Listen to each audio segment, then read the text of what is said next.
Praise the lord. ప్రభునందు ప్రియమైన సహోదర సహోదరులందరికీ నా హృదయపూర్వక వందనాలు తెలియజేస్తున్నాను.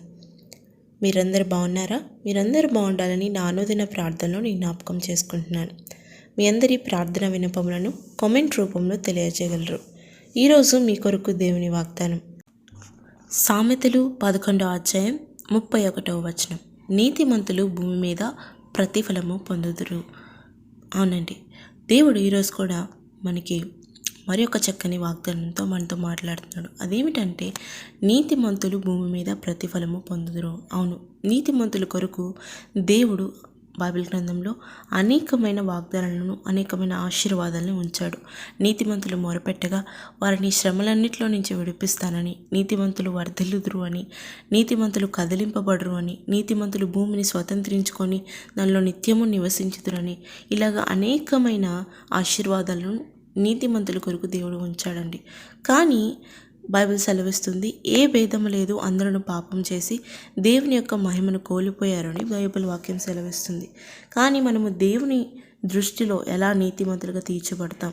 ఈరోజు అనేక మంది అనుకుంటారు, నేను కేవలము మంచి పనులు చేస్తే, మంచిగా ఎవరికి హాని కలిగించకపోతే నేను నీతిమంతులుగా తీర్చబడిపోతాను అని వాళ్ళ స్వనీతిని ఆలోచించుకొని నేను దేవుని దృష్టిలో నీతిమంతుణ్ణి, నీతిమంతురాల్ని అని వాళ్ళే అనుకుంటారు. కానీ దేవుని వాక్యం సెలవిస్తుంది, ఒకని మార్గము వాని దృష్టికి యథార్థముగా కనపడును, అయినను తుదకు అది మరణమునకు చేరును అని. అవును ప్రియులారా, మనము నీతిమంతులము అనుకుంటే అది ఖచ్చితంగా తప్పు అని దేవుని వాక్యం సెలవిస్తుంది. మన దృష్టికి మనము యథార్థంగానే, మన దృష్టికి మనము నీతిగానే జీవిస్తున్నట్లు కనపడతాం.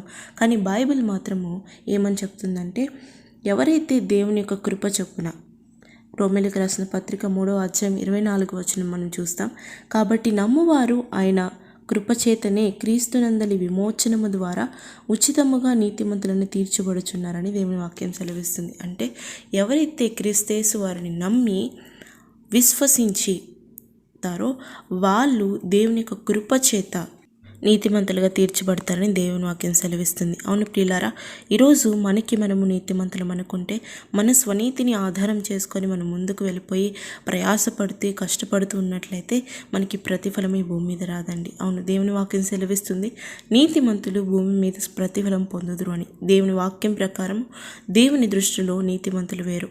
ఎవరైతే దేవుని నమ్మి విశ్వసించి ఆయన ఆజ్ఞానుసారంగా, ఆయన నీతి ప్రకారము, దేవుని యొక్క నిబంధనల ప్రకారము, దేవుని యొక్క నీతి ప్రకారం ఎవరైతే నడుచుకుంటారో వాళ్ళు చేసిన ప్రతి విషయానికి, ప్రతి ప్రయాసకు దేవుడు ప్రతిఫలం ఇస్తా అన్నాడు. అవును ప్రియులారా, ప్రియ సహోదరి, ప్రియ సహోదరుడా, నువ్వు బాధపడుతున్నావా? నేను ఎంతో కష్టపడుతున్నాను, ఎంతో ప్రయాసపడుతున్నాను, కానీ నాకు ప్రతిఫలం రావట్లేదు అని బాధపడుతున్నావా? నీ ఉద్యోగంలో కావచ్చు, నీ చదువులో కావచ్చు, నీ కుటుంబంలో కావచ్చు, నీ వ్యాపారంలో కావచ్చు, నువ్వు చేసిన ప్రతి క్రియకి, నువ్వు చేసిన ప్రతి ప్రయాసకు, నువ్వు పడుతున్న ప్రతి ప్రయాసకు నీకు ప్రతిఫలం రావాలంటే నువ్వు మొదటిగా మనము దేవుని యొక్క దృష్టిలో నీతిమంతులుగా తీర్చబడాలి. అనగా ఆయన మనం నమ్మి దేవుని యొక్క కృప చేత మనం నీతిమంతులుగా తీర్చబడతాం. దేవుని యొక్క ఆజ్ఞలను, దేవుని యొక్క నియమ నిబంధనలు మనం అనుసరించి దేవుని యొక్క దృష్టిలో యథార్థముగా నడుచుకునే ఎడల నీతిమంతులకు కలిగే ఆశీర్వాదాలన్నింటినీ దేవుడు మనకు అనుగ్రహిస్తాడు.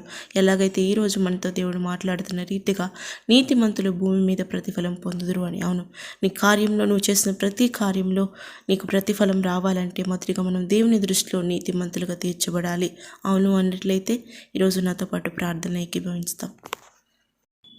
ప్రేమ కలిగిన తండ్రి, మహోన్నతరానికి వేలాది స్తోత్రములు చెల్లించుకుంటున్నాం. అవును, ఈరోజు చక్కని రీతిగా మీరు మాతో మాట్లాడిన రీతిని బట్టి వందనములు అయ్యా. బిడ్డలతో మీరు మాట్లాడిన రీతిని బట్టి వందనములు. అవును, అనేకమైన అయ్యా ప్రయాసలు వాళ్ళు పడుతున్నారు, అనేకమైన విషయాలలో వాళ్ళు ప్రయాస పడుతున్నారు, కష్టపడుతున్నారు, కానీ దానికి తగ్గ ప్రతిఫలం రావట్లేదు. అయ్యా, దానికి కారణము నీ దృష్టిలో నీతిమంతులుగా తీర్చబడాలని నేను మీరు మాట్లాడిన రీతిని బట్టి వందనాలు. అవును, నీతిమంతుల కొరకు అయా నీ యొక్క వాక్యంలో అనేకమైన ఆశీర్వాదాలను, వాగ్దానాలను ఉంచిన రీతిని బట్టి నీకు వేలాది స్తోత్రములు. ఆ వాగ్దానాలన్నీ, ఆ యొక్క ఆశీర్వాదాలన్నీ బిడ్డల యొక్క జీవితంలో మీరు జరిగించమని కోర్చినాం. అయ్యా, నీ కృపతో రక్షించమని కోర్చినాం. అయ్యా, నిన్ను నమ్మి, నిన్ను విశ్వసించి అయ్యా నీ దృష్టిలో నీతిమంతులుగా తీర్చబడి అనేకులకు ఆశీర్వాదకరంగా మారాలని కోరుతున్నాం. అయ్యా, వీళ్ళందరూ కూడా నీతిమంతులు తీర్చబడి నీ నామని మహిమపరిచే విధంగా మీరు కృపను చూపించమని యేసు నామంలో ప్రార్థిస్తున్నాం తండ్రి. ఆమేన్.